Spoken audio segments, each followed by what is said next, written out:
3D printing is insanely practical. Here's a great example. Let's say you need a wall anchor for this screw.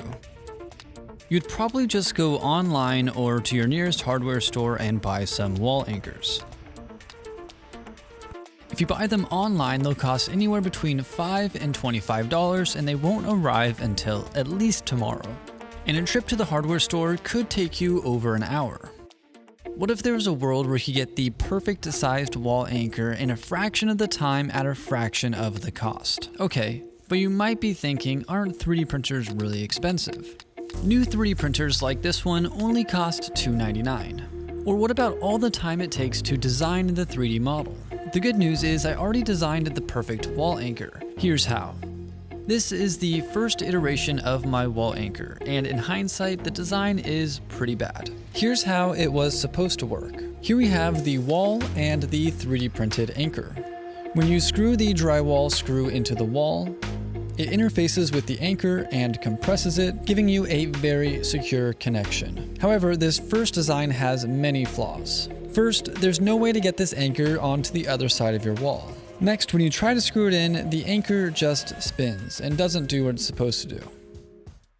Now that we've created something in the real world, we could add some design requirements. First, in order to get it to go through the wall, it needs to be very compact. Preferably, the diameter needs to be smaller than that of this drill bit. Next, we cannot have it spin freely, and it must buckle. So here we have the second iteration of the design. The idea behind this one is to allow this front piece here to buckle very easily, and we have these spurs to keep it from rotating inside of the wall.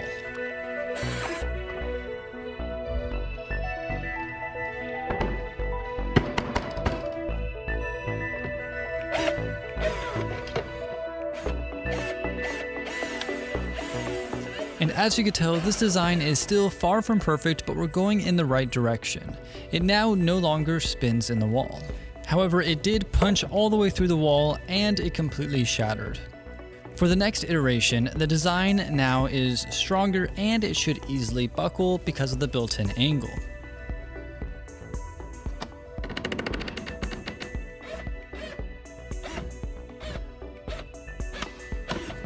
At this point, we're getting closer, but it's still not quite strong enough. So I increased the thickness on the angled part that should collapse.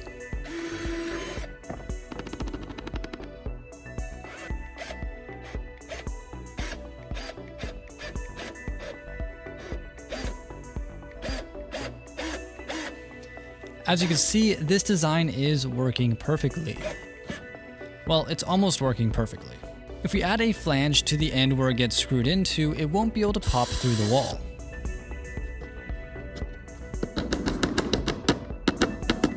The wings buckle just like they should, and it forms a clamp around the wall.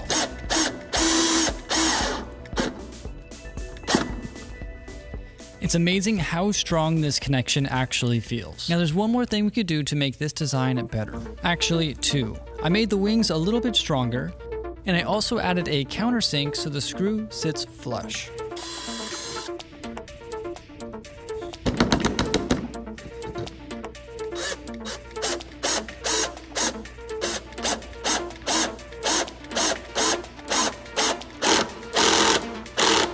Now that's what I call a drywall anchor. It feels very strong. It only costs 4 cents in material and takes 12 minutes to 3D print. The files for this design are available for free on my website, 3dprinteracademy.com. My name is Steven, thanks for watching and happy printing.